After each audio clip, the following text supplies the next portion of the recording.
अस्सलाम वालेकुम। आप देख रहे हैं कश्मीर क्राउन और मैं हूं शाहिद इमरान। हमारी हमेशा यही कोशिश रहती है कि हम अपनी आवाम को हर एक उस पहलू से आगाह कराएं जो समाज में ज़रूरी भी है और जो हमारे लोगों के लिए मुफीद भी साबित होगा।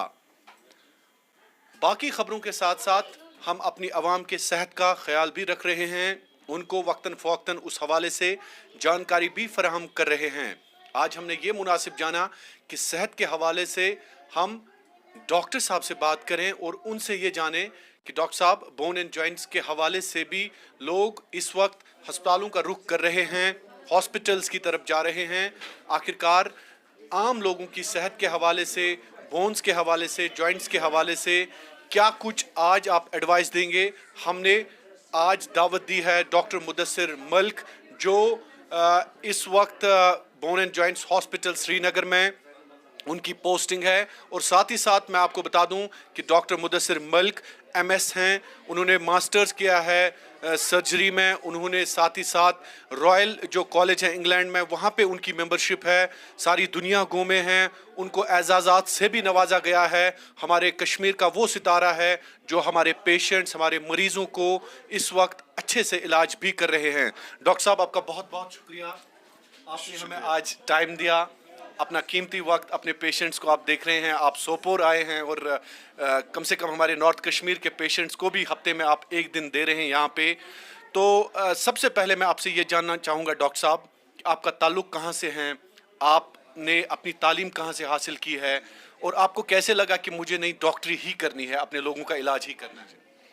सबसे पहले तो मैं आपका शुक्रगुजार हूँ कि आपने मुझे इनवाइट किया और मेरे को यह मौका दिया कि मैं अपने कश्मीरी भाइयों के सामने कुछ बोलूँ।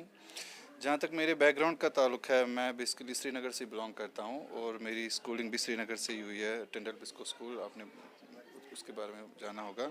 फिर मेरी जो मेडिकल एजुकेशन है, बेसिक मेडिकल एजुकेशन, वो भी कश्मीर से ही हुई है। मैंने अपने जीएमसी श्रीनगर जो है हमारा, वो वैली का बहुत, फिर हम कह सकते हैं इंडिया का बहुत पुराना मेडिकल कॉलेज है, वहाँ से मैंने पहले एमबीबीएस भी किया हुआ हूँ वहाँ से।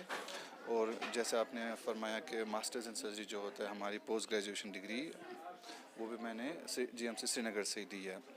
ओबियसली उस टाइम हमारा एसोसिएटेड हॉस्पिटल उसका होता है बरजुला हॉस्पिटल। सो मैंने डिग्री तो कॉलेज से लिया, लेकिन काम किया है as a resident, as a student, government bone and joint hospital Barzulla से। तो मेरी बेसिक एजुकेशन यहीं से हुई है। फिर मैंने एडवांस ट्रेनिंग के लिए मैं बाहर भी गया हूँ। मैं पहले दिल्ली में था, जब मैंने पोस्ट ग्रेजुएशन यहाँ से फिनिश की, मैं दिल्ली में एक बहुत बड़ा मेडिकल कॉलेज है, मौलाना आज़ाद मेडिकल कॉलेज, वहाँ से मैंने फर्दर ट्रेनिंग ली थोड़ी 2-3 साल की। और उसके बाद मैं इंग्लैंड चला गया, तो वहाँ से मैंने हायर सर्जिकल ट्रेनिंग थोड़ा की, स्पेशली जॉइंट रिप्लेसमेंट और स्पोर्ट्स मेडिसिन। जो हमारी, जैसे हमारे बहुत सारे पेशेंट्स होते हैं, जो मतलब लोग होते हैं जो स्पोर्ट्स के साथ रिलेशन में होते हैं, जैसे फुटबॉल हो या क्रिकेट हो, तो उसमें इंजरीज़ जो होती है, जैसे नी इंजरीज़ होती है, शोल्डर इंजरीज़ होती है, सबसे कॉमन तो नी इंजरीज़ होती है। तो उसके मतलब भी मैंने काफ़ी ट्रेनिंग लिया हूँ। जैसे हमारे लिगामेंट्स कट जाते हैं उनके नीज़ के, तो जो आज से 10 साल पहले जिन प्रॉब्लम्स के लिए लोगों को बाहर जाना पड़ता था, स्पेशली दिल्ली या मुंबई हो, वो सारी सहूलियत अब हमारे पास यहाँ अवेलेबल है और मेरी भी ट्रेनिंग उसमें हो चुकी है।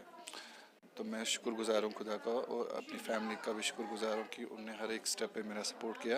और फाइनली जब ये सारी ट्रेनिंग कंप्लीट करके अब मैं बोन एंड जॉइंट वापस आया हूँ, जहाँ से मेरा जो ओरिजिन है, मैं वहीं आया, वतन भी वापस आया हूँ और अपने पेशे, मतलब अपने इंस्टीट्यूट भी वापस आया हूँ। I have joined as a consultant there. मेरे को अब 1 साल होने को हो गया, तो मैं बोन एंड जॉइंट। आप जैसे लोगों से मिलके बहुत खुशी होती है हमें भी कि आप जैसे सितारे हमारे इस कौम की, हमारे अवाम की खिदमत कर रहे हैं। तो ज़्यादातर अगर हम बोन एंड जॉइंट्स के हवाले से बात करें, कैसे पेशेंट्स को आप ट्रीट करते हैं? और कहते हैं ना कि उमूमन आप किन पेशेंट्स को ट्रीट करते हैं, और बोन एंड जॉइंट्स के हवाले से क्या कुछ हमें यहाँ पे कमी है? कैसे लोग इस मर्ज में मुब्तला हो जाते हैं कि उनको जॉइंट्स में पेन होता है, उनको नीज़ में पेन होता है, उनको बॉडी में, या बैक एक सबसे बड़ा एक इस वक्त पाया जा रहा है आम पेशेंट्स में, इस हवाले से? जहाँ तक कश्मीर का ताल्लुक है, जहाँ, और मैंने ओवर द लास्ट ईयर देखा यहाँ पे, ओवरऑल मैंने देखा यहाँ पे बैक प्रॉब्लम सबसे major prevalent bone and joint problem है। ये नंबर 1 मैं कह सकता हूँ। नंबर 2 मैं कह सकता हूँ नी प्रॉब्लम काफ़ी है यहाँ पे। सो इन दो चीज़ों के बारे में आई थिंक डिस्कस करना काफ़ी इम्पोर्टेंट होगा, आज के वक्त की ज़रूरत है। जी जी। और जहाँ तक बैक पेन का ताल्लुक है, जैसे अगर हम यहाँ पे थोड़ा मिथ है कि जैसे लोगों को अगर बैक पेन होती है उनको वो समझते हैं कि हमें डिस्क प्रॉब्लम है। ऑल्दो मैं कह सकता हूँ बैक पेन का मेजर कॉज डिस्क प्रॉब्लम है, लेकिन हर एक बैक पेन डिस्क प्रॉब्लम नहीं है। अगर हम फॉर एग्जांपल 100 मरीजों को लेंगे, 100 में से 80 मरीजों को कोई रीज़न नहीं है बैक पेन होने का, उसको हम बोलते हैं फंक्शनल बैक पेन। तो फंक्शनल क्या होता है? थोड़ा सा उनके पोस्चर में प्रॉब्लम होती है, या उनका ऑक्यूपेशन वैसा होता है, या उनको मसल स्ट्रेन होता है, या वो कमज़ोर होते हैं, उनकी मसल्स बैठने सोने की आदत ठीक नहीं होते हैं, या उनके मसल्स वसल्स थोड़ा वीक होती है, तो उनको इस क्लासिफिकेशन को हम बोलते हैं फंक्शनल बैक पेन। सो अगर मैं, जैसे मैंने आपको पहले जिक्र किया, 100 में से 80 मरीजों को ये फंक्शनल प्रॉब्लम ही है। तो उसमें ज़्यादा उनको एजुकेशन की ज़्यादा इंपॉर्टेंट है, ज़रूरत है। जैसे उनके लाइफस्टाइल मॉडिफिकेशन की ज़रूरत होती है, उनको एक्सरसाइज, वॉक अगर करे, आधा घंटा रोज़ अगर वॉक करे, तो वो फंक्शनल बैक पेन खुद ब खुद चली जाएगी। या उनके पोस्चर जैसे आपने डिस्कस किया, वो अगर ठीक रहेगा उनका, वो वो प्रॉब्लम फिर नहीं होगी।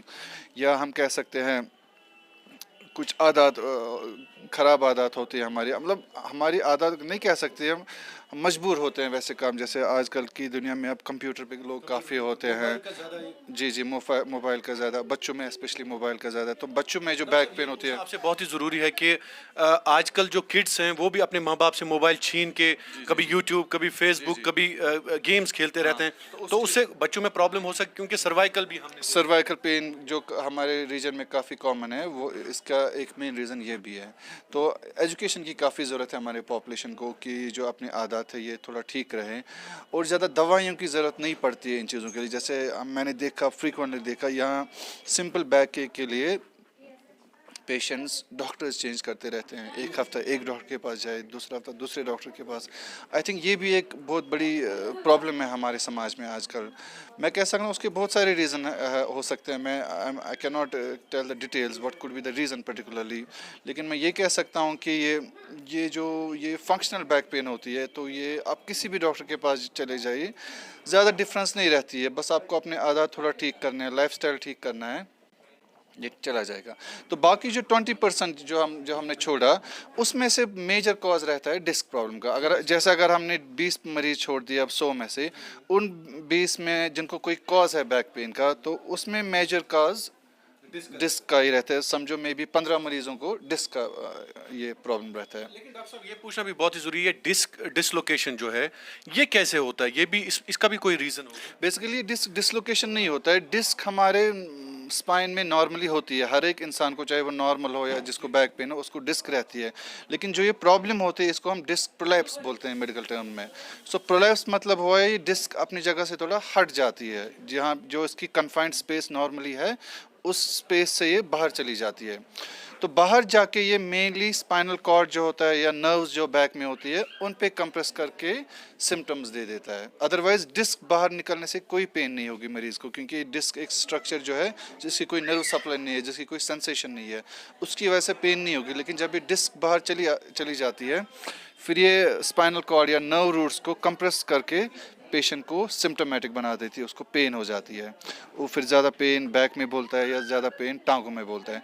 और जो डिस्क का इलाज है, डिस्क का इलाज भी 80% यही है, कंजर्वेटिव इलाज। कंजर्वेटिव मतलब अगर उसने भी लाइफस्टाइल मॉडिफिकेशन थोड़ा किया, प्रोलॉन्ग ड्राइविंग अवॉइड किया, या prolong bending, heavy weight lifting avoid किया, उसमें भी मैं कह सकता हूँ 70-80% डिस्क पेशेंट जो भी अब बच गए हमारे पास, उनको भी दवाइयों से या लाइफस्टाइल से ठीक होते सही। हाँ, ओनली रेयर पेशेंट जो होते हैं जिनको फिर फर्दर ट्रीटमेंट की ज़रूरत पड़ती है, in the form of surgery या इन द फॉर्म ऑफ कुछ और ट्रीटमेंट, जैसे हम कमर में इंजेक्शन भी करते हैं, वो भी डिस्क पेशेंट में भी बहुत कम मरीजों को ज़रूरत पड़ती है। तो डॉक्टर साहब, अगर हम बोन एंड जॉइंट्स हॉस्पिटल की बात करें, वहाँ पे आप कंसल्टेंट है, और आप जैसे लोग, आप जैसे डॉक्टर्स देख के बहुत ही खुशी होती है। I am very happy to see you, you know, in my institute, bone and joints institute. गरीब लोग वहाँ पे आते हैं, तो उनका जो ट्रीटमेंट है, उनको कभी कभार बाहर से चीज़ें मंगवाई जाती है, सर्जिकल इंस्ट्रूमेंट्स मंगवाए जाते हैं, क्या ऐसा कुछ है जो शिकायत होती है? बेसिकली ये सिर्फ हमारे कश्मीर की बात नहीं है। गवर्नमेंट ने एक स्कीम भी रखी है। जी जी, मैं आपका जिक्र करूंगा उसके मुतालिक। बेसिकली ये जो इशू है बाहर से चीज़ें वीज़े लाना, ये एक नॉर्मल चीज़ है। ये सिर्फ मैंने कश्मीर में नहीं, जैसे मैं आपसे पहले कह चुका हूँ, मैं बाहर भी काम कर चुका हूँ, दिल्ली में भी या बाहर भी। क्योंकि ये तो गवर्नमेंट की रेस्ट्रिक्शन भी है कि they can not spend too much on the health care, बाकी सारे इश्यूज़ भी हैं। तो बेसिक जो ट्रीटमेंट होता है बोन एंड जॉइंट हॉस्पिटल में या कोई भी सरकारी अस्पताल आप ले लो, तो बेसिक ट्रीटमेंट तो फ्री होता है। लेकिन फिर कुछ एडवांस ट्रीटमेंट्स होते हैं, जैसे हमारे ऑर्थोपेडिक्स में, स्पेशली हमारे ऑर्थोपेडिक्स में कुछ इम्प्लांट्स लगते हैं। जैसे किसी को फ्रैक्चर हो जाएगा, उसको प्लेट लगता है, उसको नेल लगता है, या किसी का जोड़ ख़राब हो जाता है, उसको जोड़ बदलाना पड़ता है। तो गवर्नमेंट ये सारी चीज़ें फ्री नहीं रख सकती है हॉस्पिटल्स में, क्योंकि अदरवाइज़ फिर बजट सारा कोलैप्स हो जाएगा और उसकी एग्जिस्टेंस फिर मुश्किल हो जाएगी। तो कुछ हद तक पेशेंट्स को प्राइवेट बाहर से लाना पड़ता है। लेकिन क्या होता है कि जो बाकी ट्रीटमेंट रहता है, जैसे डॉक्टर्स ट्रीटमेंट हुआ या पैरामेडिक ट्रीटमेंट हुआ या बाकी चीज़ें, वो तो फ्री रहती है। और इसमें भी अब लेटेस्ट हुआ है, हमारे गवर्नमेंट ऑफ इंडिया ने स्कीम की है, कुछ मोदी स्कीम। आजकल पेशेंट्स आ रहे हैं, मैं लास्ट 3-4 मंथ से देख रहा हूँ। ये जो हमारे BPL पॉपुलेशन होते हैं, जो जिनको BPL राशन कार्ड होता है, उनको कुछ वो कार्ड बना देते हैं। 5 लाख उनका मुफ्त इलाज। जी, वो गोल्ड कार्ड कुछ टर्म उन्होंने बताया है। तो जो सरकारी हॉस्पिटल में भी बाहर से उनको सामान लाना पड़ता है, तो वो उनको रिइम्बर्स हो जाता है। तो अल्टीमेटली क्या होता है, उनका A to Z 100% treatment free हो जाता है। जो हमारे समाज के लो इनकम वाले ग्रुप हैं, उनको इससे काफ़ी हेल्प मिल जाती है। तो मैं इस मीडियम के ज़रिए लोगों को इन्फॉर्मेशन देना चाहता हूँ, या जिसके पास वो कार्ड नहीं है, गोल्ड कार्ड, जिनको ये BPL कार्ड है, वो इस स्कीम का फ़ायदा लेके फर्स्ट क्लास ट्रीटमेंट करा सकते हैं हमारे स्टेट में। अच्छा डॉक्टर साहब, रॉयल कॉलेज के मेंबर हैं आप लंदन भी गए हैं। लंदन में आपने मेडिकल हेल्थ सर्विसेज देखी हैं, क्या फ़र्क लगता है और वहाँ जाके आपने क्या देखा, वापस आके क्या देखा? फ़र्क तो हम काफ़ी कह सकते हैं, फ़र्क बहुत है। ऑल्दो जो बेसिक जो सर्जिकल चीज़ है। कॉलेज के बारे में बताइए जिसके साथ आप मुनसलिक हैं। हाँ, रॉयल कॉलेज बेसिकली इंग्लैंड में 2-3 रॉयल कॉलेजेस है। एक इंग्लैंड में है, एक स्कॉटलैंड में भी है। तो ये 2-3 रॉयल कॉलेज है, ये ट्रेडिशनल कॉलेजेस है इंग्लैंड के। वहाँ पे जैसे हर कोई चीज़ रॉयल जैसा होता है, जैसे उनका रॉयल एयरफोर्स है या रॉयल नेवी हो गया, ऐसी तरह मेडिकल में भी उनके रॉयल कॉलेजेस है। इनकी हिस्ट्री काफ़ी पुरानी हिस्ट्री है, ये सर्जिकल ट्रेनिंग में काफ़ी इनका रोल रह चुका है। तो इस रॉयल कॉलेज शिप की मेंबरशिप होती है, उसमें इंग्लैंड के भी हो सकते हैं या बाहर इंटरनेशनल कैंडिडेट्स होते हैं, वो भी उनका मेंबरशिप ले सकते हैं। ऑब्वियसली कुछ एग्ज़ाम दे के तो वो मेंबर बन सकते हैं। तो फिर जो उनकी स्कीम्स होती है, ट्रेनिंग वेनिंग, बीच में कोर्सेज वो करा देते हैं, या बाकी बेनिफिट जो होते हैं उससे वो मिल जाते हैं। तो as far as profession is concerned, वही एडवांस सर्जिकल ट्रेनिंग रहती है। जैसे मेरे केस में मैंने अपना जॉइंट रिप्लेसमेंट में ज़्यादा ट्रेनिंग लिया हूँ वहाँ से, क्योंकि जैसे मैंने आपको बोला कि बेसिक ट्रेनिंग तो मेरी यहीं पे हो चुकी है। जैसे फ्रैक्चर्स हम पहले यहीं पे ट्रीट करते थे, या बाकी चीज़ें होगी माइनर प्रॉब्लम्स। तो जैसे अब आजकल जो मेजर इश्यूज़ होते हैं लाइक जॉइंट रिप्लेसमेंट या स्पोर्ट्स मेडिसिन का मैंने जिक्र पहले भी किया, वो तो उसकी वजह से मेरे को काफ़ी हेल्प मिला, तो उसकी ट्रेनिंग मैं ले चुका हूँ। ऑल्दो यहाँ पे अब काफ़ी सर्जन जो है जो इस फील्ड में अब कर रहे हैं। मैं ये एक आदमी नहीं हूँ, जो डॉक्टर नहीं हूँ जो जॉइंट रिप्लेसमेंट में है। काफ़ी सारे डॉक्टर्स जहाँ पे अब कर रहे हैं। मैं ये आपके चैनल के माध्यम से ये मैसेज देना चाहता हूँ लोगों को कि आपको अब बाहर जाने की ज़रूरत नहीं है। जैसे हमारे काफ़ी मरीज़ होते हैं, अगर वो डिसाइड करते बिल्कुल भी नहीं है बाहर जाने की। नहीं, बिल्कुल सारा ट्रीटमेंट यहाँ पे अवेलेबल है।